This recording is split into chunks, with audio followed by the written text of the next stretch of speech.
Welcome to Home and Away, our special podcast series here on the No Ceilings NBA podcast feed, as well as YouTube channel, where we're essentially focusing on bringing in guests who are within the game of basketball, be that in media, be that players, and be that head coaches as well, to get a different perspective on the game and what we should be looking for and evaluating as scouts. This is your guest host here, Nathan Grubel, joined by someone who I'm honored to be in his presence today. Somebody who's been around the game of basketball at a high level for a long time, someone who knows this game inside and out.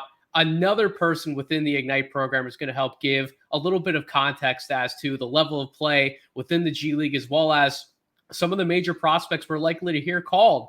A lot of them in the first round on draft night in June. Head coach of G League Ignite, Coach Jaden Hardy. Coach Hart, thank you so much for joining us. How you doing this evening? I'm doing good, brother. Happy to be here on the show, man. Looking forward to it. Absolutely. So I'm going to jump right in here. So like I said, Coach, you have plenty of experience around the game. I mean, you've played at a major university in Syracuse. You were drafted to the NBA yourself. You've been a head coach at multiple levels since 2011. So bringing us from the start of your career up to where you are now, just high-level view. How have you watched the game of basketball change and evolve throughout the years you've been involved in the game? Well, the game is going to always evolve because the nature of the athletes evolve. I think these guys are getting bigger, faster, stronger. And then as in time, the game is getting better. You're playing it from a more skill point of view. You utilizing the three-point line. And so now big men are shooting threes. And so as we continue to evolve as humans, fortunately, the game of basketball will continue to grow because it's something new every day, not every year, every day. And so I see the game in a beautiful place. It's continue to grow, and it's enriching the lives of everybody, not on the court, but off the court as well. Absolutely. That's what's so fascinating about basketball, as you mentioned, changing literally every day. There's always something new to learn and dig into and discuss, which is a big reason why I want to be so involved in this game for a long time. So what are some of the lessons you've learned as a player that helped you find success as an assistant coach and now head coach of the Ignite program? Well, some of the lessons, you take from playing to coaching is do your best every day. Be where your feet are, give your all. And I think your work ethic, it always take over at times where you're inexperienced at certain things. So I just think if you have a tremendous work ethic on and off the court, that will get you through your tough times. And it also help you dig deeper in the game of basketball so you can find the answers. So it's always work ethic for me. I love you talking about work ethic and some of the things that we can discuss about players off the court as well, right? Those human elements to the game. I think sometimes when we see discourse in other areas, sometimes we lose the sight that there's humans playing the game of basketball, right? It's not robots playing this game, it's humans. There's a lot more that goes into it than just how you shoot the ball or how you're looking to defend someone. So I'm assuming with that answer, work ethic, which is it's going to be a common topic as we talk about some of the players you've had the pleasure of coaching. But if a player is recruited and ultimately signs with the Ignite program, right, what are some of the values and habits that they're going to be coached on both ends of the floor? In other words, players can expect what when they play for you, Coach Hart? Well, when they play for me, they're going to get somebody who's going to be very honest and direct with them, but also somebody who, first and foremost, trying to see their dreams come true. I'm not in a contest. I'm not trying to win the Big Ten championship, or I'm not trying to appease a certain booster. My only job is to align myself with your dream and bring a level of energy and professionalism every day to work and allow my young men to grow on and off the court and know that the coach that's behind them is pushing nothing but positive in them and allowing them to grow and understand the game of basketball and understand the game of life as well. I love that answer because that whole mantra of growth, it's so prevalent within the Ignite program, in my opinion, really these last 2 years. And certainly, I know we're going to get into the prospects that are relevant for this draft. That's what everyone's listening to the podcast to. They want your thoughts on those guys. But I also just want to quickly discuss last year's group of Ignite prospects, right? So these guys are all finding success early on in their careers in one way or another, right? Dyson Daniels showed some really great flashes on court for the Pelicans this year. Marjon Beauchamp got legitimate minutes for a Bucks team that was hoping to compete for a championship. Jaden Hardy, his shot chart, coach, man, his shot chart was red every single place he shot the basketball this past year. And then Michael Foster, another one of the guys who you don't hear his name mentioned a lot, but he just won a G League championship with Delaware, for crying out loud. So all of these guys are already finding success early on in their careers. But how much growth were you able to see in those guys from start to finish last year? How did they grow into the players they are in your eyes? Well, it's crazy now they're in the NBA. They've moved on. You're playing against NBA basketball players every night. And I think the problem with Team Ignite, just from the general fan or person with knowledge of the G League, they equate the G League as not having good players. And I tell everybody who listens, the G League is a place where billionaire owners send their players to get tutelage and to develop and get better. Ignite is a place where I take 17-year-old and 18-year-olds and play against those guys. So my guys are competing against high-level talent every game. If I was the head coach at Auburn, I don't have any bye games. I'm not playing HBCU. I'm not playing a team from a lower conference, Liberty. They don't get that. So my guys, and speaking of last year, their first game, they played against James Wiseman, Jonathan Kuminga, Moses Moody. And so regardless of where you get drafted at nowadays, lottery picks venture into the G League because it's a development for everybody. And so my players will always be ready because they're playing against high-level competition every night, and they're learning how to be competitive every night. And so that's the biggest part in their development is their growth, because they know they have to be ready to play every night. And we don't do no load management. So it only intensifies their understanding of what this job entails. And quite frankly, they'd be ready for it. What goes into preparing these guys for the start of a season within the G League? Because to your point, Coach, I'm so glad that we are talking about the competition level of the league you're coaching. And it's not like we're even at a high major college conference where, yeah, you have some NBA players on those rosters, absolutely, but not every single player on that team is likely going to make it in the NBA, whereas the G League is full of players who have either been there, who have a very good chance of getting there, or have already found success in other professional leagues, and they're coming in trying to get a piece of that pie in terms of the NBA. So what goes into preparing those young guys to come into that season and grind against players of that caliber? Yeah, I'm happy you said that, because you may have one pro in one conference. So if I'm at the SEC, Calipari may have one pro at Kentucky and Auburn and Vanderbilt, and the list of schools don't have any. And so the level of competition is not there on a daily basis. But some of the things that we try to get our young guys when they first get here, to get acclimated to being a pro. And that's like every day. You got to come in at 8 in the morning. You got to eat your breakfast. You got to, lift your weights. You got to get to the court, get your skill development, practice. Then after practice, we do it again after skill. And then, it's the cardio, it's the conditioning. They're going from high school, where a lot of these kids that we are getting for our program, they don't have shot clocks and high school basketball. And so these guys have to come in and get used to a 24-second shot clock game, which is much faster, it's more possessions. And then they have to be in high level in shape, conditioning. One thing we not going to change, and never, if you're 17 years old like Scoot, you're going to be young, so you're going to be inexperienced. One thing we do control and try to control is their conditioning. I think that's very important, being that they are going to be young players. It's going to be full of mistakes. But if they have the will and the conditioning, they'll be able to fight through longer, and it allows them to play through a lot of their mistakes.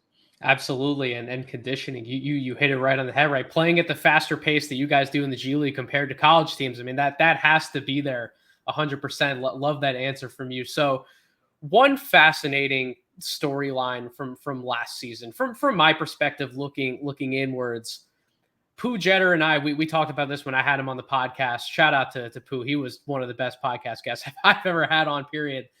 Jaden Hardy was a top 5 high school recruit before he came to play for Ignite, right? And he had a lottery level draft stock preseason. He ended up going far later than I would have projected him to. All of us at No Ceilings, we had him as a lottery pick the entire cycle, and we didn't really see reason to back off of that. But he didn't go certainly where we projected him, despite overcoming struggles in a professional league like we're talking about. So I have to do my due diligence and ask, in your opinion or estimation, why do you feel like he dropped and where maybe he didn't go where he probably should have gone in the draft? Well, I mean, at the end of the day, if I had Kobe Bryant at 17 years old, with all the moves and all the different styles of play that he had, you come in and see what you have. And so this is a place where these talented young players, Jay was only 19, he missed a year of COVID. And so he got judged hard. And the problem with NBA scouts sometimes evaluating our guys, I think they forget that they're 19 and 18 too. And so since they're coming to a professional game, they looking for a professional right now. Well, if Jaden Hardy went to Gonzaga playing against, no disrespect to the teams in that league, he would average 20 points easy. But he averaged 20 points versus NBA guys. And so I think they overjudged him. He was still a young player, still getting better. And they overjudged. That happens in the NBA. And so Jaden's sliding in the draft, my next group won't slide because these teams understand that these guys are NBA ready. And Jaden, it's a list of guys right now I can call out that got drafted before him that spent the whole season in the G League. And so that's just plain and simple. He was better than where he got drafted, and he will continue to show that. And at the end of the day, when it's time for a new contract, he will be able to compare himself to the guys that got drafted ahead of him.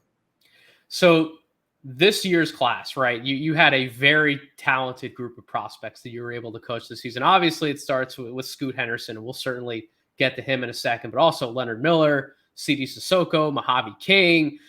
These guys, we talked about how difficult it can be to come into a professional league and make that immediate jump right away, right? To obviously putting up, 20 points or 25 points, whatever the case may be. It's a different league, different style of play. You have to be able to adapt and adjust. But these guys, I'm curious as to if you can point to a certain time in the season where you could point to and be like, yeah, that's when these guys definitely came out of the show. Like, this is when they proved they were ready. This is when they proved they were first round picks. Because to me, I get that they may have had some moments trying to adapt and evolve throughout the season, but these guys came to play, in my opinion, right out of the gate. And I really feel like that there wasn't really a point that I can definitively point to and say these guys were missing a beat or it took them this long to adjust. Like, this group to me just seemed like a fantastic group for you to be able to coach. But was there any point in time where you're like, yeah, this is when it definitely clicked for these guys. This is when I knew they were ready to step up to this competition in this league?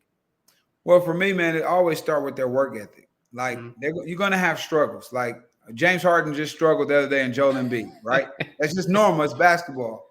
So the only thing you rely on is the work ethic. So we flew all those guys over here the month of August, and they got the training right after. And the intensity in their workouts and their preparation was second to none. They worked extremely hard every single day. And, for them to show me that level of competitiveness and work ethic, I always know that they will do well because what they don't understand, as long as they keep working hard, it's going to all even itself out. And then the turning point for them, it always comes when guys are learning to play the pro basketball game. It normally comes after Christmas. Once after Christmas came, their individual success started to take off. Now, a lot of people say, well, we don't win games. Well, Detroit Pistons didn't win games. San Antonio didn't win games. Florida didn't win games. So they're developing. It's hard to win and develop. Now, a lot of people say, well, these guys are putting up numbers, but they're not winning. Keldon Johnson for the San Antonio Spurs put up numbers. Are we saying Greg Popovich can't coach? Of course not. That's my point. Of course not, man. Exactly. So he's Greg Popovich is developing, just like Ignite. I think a lot of times they say like our players' numbers are like fluff. Well, when you're developing talent, you're going to lose games. We're no different than all these teams who was developing to try to get the number one pick, what they do every year. So I just think that while my guys are developing, they're playing against high-level competition, and their work ethic prior to the season start always indicate what type of talent they're going to be. And it's a testament to Sharif, Rod Strickland, bringing the players in, but also evaluating them and finding kids with a chip on their shoulder and understanding that this is pro ball and I'm not always going to play good, but my mind and my heart is in it. And that's the type of young man we look for. I'm going to reference it with Leonard and Sidy surely as we get to them in a second. But what you just said about there is a point that the light switch, it definitely flips on, right? And you can see it in February and March in particular when Leonard went on the stretch that he did and Sidy went on the stretch that he did. And it's funny how I don't think there were enough eyes on the Ignite program last year during the months of February and March. And it's funny how when there are more people watching the games and more people paying attention, you see the stocks of some of these guys rise. So that's another reason why I wanted to have that conversation. But let's get into the players themselves. So Scoot Henderson, right? He's currently second overall on my big board, as well as plenty others in the space. However, there have been a wave of scouts and analysts who have moved Alabama's Brandon Miller ahead of him in the rankings. And I don't bring up this conversation to necessarily disparage or look down on anything that Brandon did this year. He's third overall on my board. I think he's a spectacular talent. But what I've been able to see from Scoot, coach, it's not just what he's done on the court. Every single thing I hear about Scoot off the court is that he's going to do everything in his power to be the best version of himself. And he just, everything exuding out of him is leadership. And for me, if I'm in a position where I'm drafting first or second overall, that's the type of player that I would want to bring into my organization. But, you know, listeners to this podcast, they don't just have to take my word for it. This is why you're here, coach. You got to work with him every single day. What can you tell the audience about the type of man that Scoot Henderson is and what NBA teams will be getting from him wherever he gets drafted in June?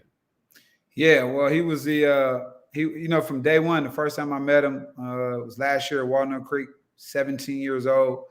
He has a disposition as if he's like a 30-year-old, meaning like he was very mature for his age. He understands and knows what he wants in his life, and his work ethic is second to none. I mean, he's a total gym rat. Basketball is the most important thing to him. And when you factor that on the talent level that he have, you're going to get a crazy competitor and someone who has a talent that sky's the limit. And so to your previous point about, 2 on your board and 3 on your board, at the end of the day in the NBA, everybody gets drafted, right? Mm-hmm. So you can be 1, 2, or 3. But when you get there, you got to play. So the number really, it means something to families and friends and to sports, Sports Center and different like that. But at the end of the day, Michael Jordan went 3. Yep. Paul Pierce went 10. Kawhi Leonard went 15. Like, we do get enamored with the number, but when you get there, that work ethic has to come out again to go right back up to the top. And so, like I told Scoot and all our prospects, we're not playing for the number that's next to your name. We're playing for you. We're playing so you can stay in the NBA for 10 to 15 years. And so all the draftees are well represented. They're all very talented. But I tell all the Ignite prospects, we're not trying to chase a number. We want to go to the team with the right fit that's going to allow you to grow as a player so you can stay in the NBA for a long time. And I wish nothing but success to all the athletes that's about to get drafted. When you study Scoot's game on the tape, right, and just looking at his skills package, the way that his pace, the way he plays in pick and roll, his mid-range game, his ability to finish and explode to the basket, the way he can guard at the point of attack defensively, there's all these different skills that we could point to that impressed the hell out of me. And I don't remember evaluating another guard like him. I haven't been in the game for forever. I've been trying my hand at scouting for the last 12, 13 years, but there hasn't been, in my opinion, a guard quite like Scoot to come into the draft. What do you think his upside is in the NBA, someone who's coached them now for a full 2 years? Well, all the guys he's been compared to is warranted. The Derrick Rose, the Westbrook. But as he's continued to grow in his vision and feel and his rebounding, he almost remind me now as he got older. Well, I won't say older; he's only 19. But in the open court, he got that Jason Kidd. He likes to rebound and push. I love that, and he pushes with speed, and he's unselfish. You got to think Scoot had the name. Obviously since he was 17, he could have came back to this year and just shot every shot, right? But he didn't do that. He was understanding and growing as a basketball player. and he's learning the impact that he has when he creates and get his teammates involved. And then people must not forget, Scoot Henderson is only 19. We've been talking about him from 2 years like he's 22 years old. So his upside is still crazy. And I just think people kind of forget because his name was hot last year. So you get a new name, which is great. But at the end of the day, when you get drafted, it doesn't matter the number. Jason Tatum probably should have won number 1. Yeah. It doesn't matter now, right? Nobody talking about where he got drafted. Now people talking about where he can be, all right, where he's going to be. Just same with Nikola Jokic. He was second round. So that number, like, again, we make it's the draft and everybody want to talk about it. But at the end of the day, Scoot work ethic will allow him to continue to get better and do great things once he arrives in the NBA. I'll never forget that. Arguably the best player still standing in the playoffs was drafted during a Taco Bell commercial. I will never forget that. That's one of the best moments we have. But that's facts. And like the people who draft, they make mistakes too. They're human. We just can't, put just because you're an NBA front office, you're not a basketball god. You make decisions, right? And so the basketball god is God. He the one at the end of the day has the final say on who's going to be good. And so teams make mistakes all the time. Jokic probably should have been number 1. He should have been talked about like Wembanyama, right? And so he's showing you right now that whatever pick you go, it don't matter. He's a first ballot Hall of Fame the day he retires. These subtle shots, though, Coach. I'm a 76ers fan. I'm a Philly guy, man. The Joel Embiid, James Harden. You bring up Jason Tatum. I'm trying to just make it through this podcast. Over here. Danny Ainge is one of the best. He is. At the end of the day, no disrespect to Markelle Fultz. He's going to be a good player, and he's bounced his way back. But at the end of the day, you got to really study this game and study these players and watch them inside and out, and don't allow other people's opinions to sway what you see. The game now has grown, and so now we have analytics, which is great. But if you just use analytics, that take away the human element. That doesn't tell the type of person he is. That doesn't tell the type of friend he is. That doesn't tell his heartbeat. So, when it was pre-analytics, no analytics, Magic Johnson went number 1 and Elijah went number 1. And it was just regular basketball decisions with your eyes. And I think we got to get back to that. 100%, Coach. Come on. You are this man is preaching on this podcast today. I love it. So let's talk about one of my favorite stories in this entire draft class would be Leonard Miller, right? So Leonard Miller comes to your program after testing the NBA draft waters last year. And because he tested me in a position of scouting, I had to go back. I had to watch some of the tape in Ontario, and I had to evaluate him as a potential draft pick. And I studied his tape very closely, and I looked at him and I said, I don't think this guy's fully ready yet. And he played in the combine. That was kind of the outcome that came to be, right? He wasn't ready yet. So very experimental player, wanted to try a lot of things, had the ball in his hands a lot in Canada in high school. And he comes to your program and he embraces a completely different role. Right. He embraces doing the little things and being a hustle player, playing with a very high motor, rebounding, crashing the glass, running the floor. And because of that, he fit in incredibly well, but he also was given an opportunity to produce in ways that certainly impacted you guys and helped you guys win the games that you did. But also it really improved his draft stock because it showed, well, this is what he can do at a baseline. And all of that other stuff that we did see flashes of with Ignite, it's still there. He's still so young. He can still get better. So that story of embracing the role that you need to, right? And then still having that ceiling to be able to develop into something. It's just a great story. What have been some of your favorite moments in coaching Leonard, and what have you seen in his development, and how can you speak to his character? Well, as you alluded to, in high school, Leonard Miller played point guard. Now you come to a program that Ignite that's getting you ready for the NBA. That probably won't be your position. And so for me, it wasn't just to sit there and tell them what you're not. I would never do that to any of my players. What I had to do was build a relationship with him so he can trust me. You got to think these guys, they have their own inner circle. I don't know them prior to them coming. And so it just goes to show you that he trusted the process. and relied on the information that we was giving him for his development. At the end of the day, our program is about developing. And Leonard, you can't play the point guard here. You still can dribble the ball. We want you to do that. But we got to focus on ways to make you look good so you could become attractive to 30 NBA teams who are looking to draft you.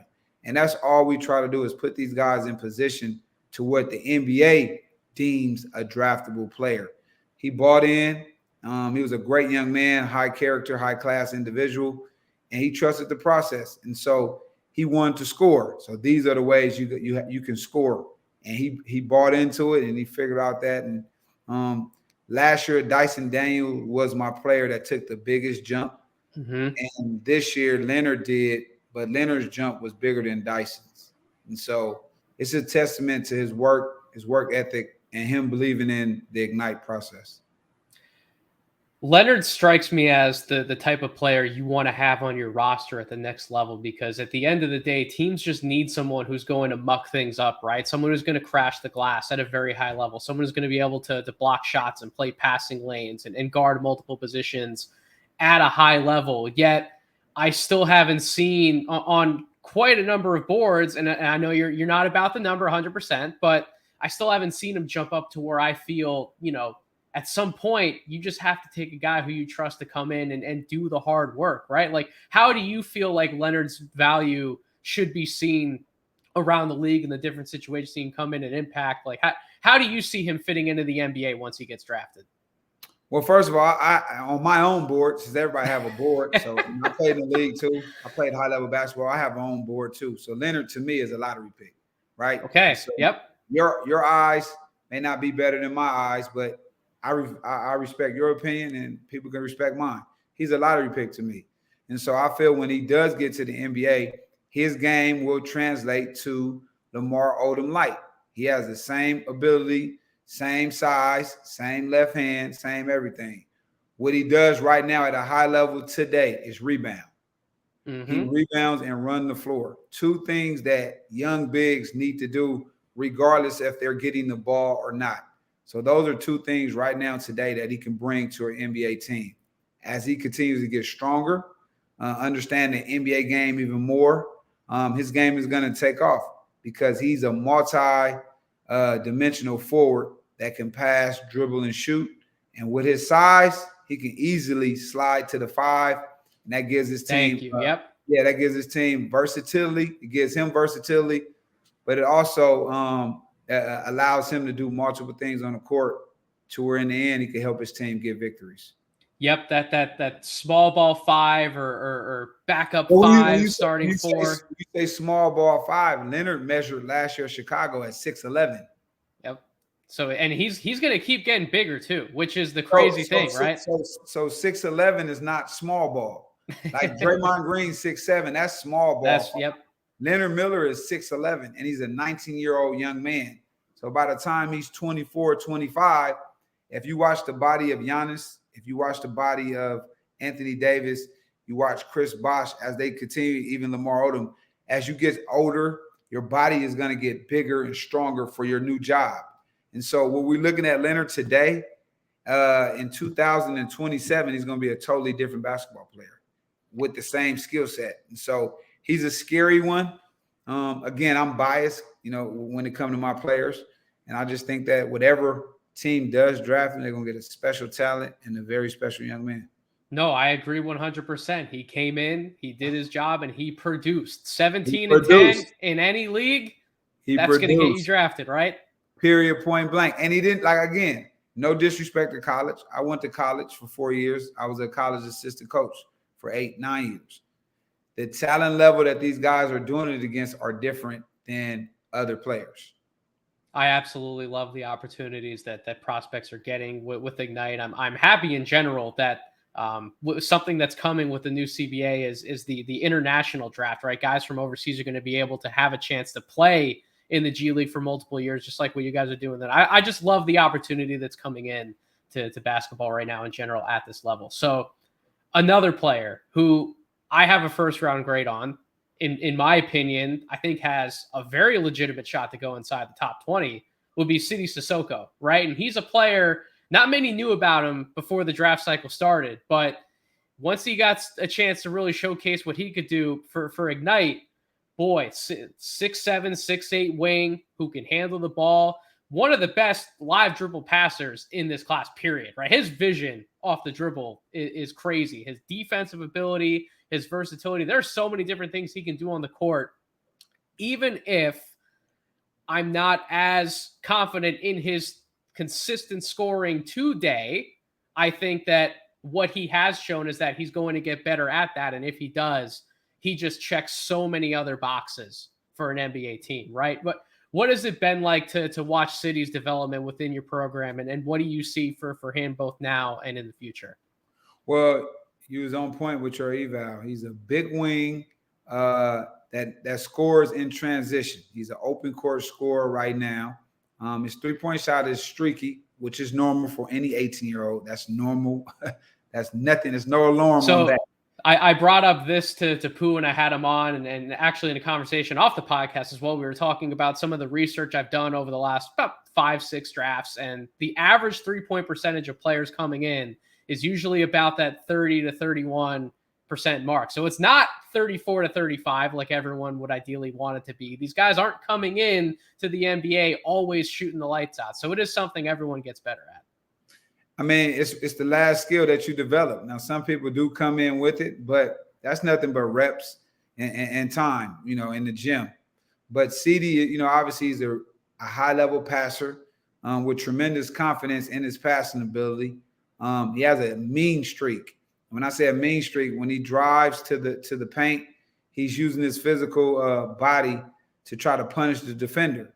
And so one of the most impressive things about Sidy is he's very athletic, which people don't. Well, now they're starting to, realize it. But he was second in the G League in dunks. And people say, well, what does that mean? Well, when you're 18 years old and you're getting dunks versus 25, 26-year-old, that's a huge thing, right?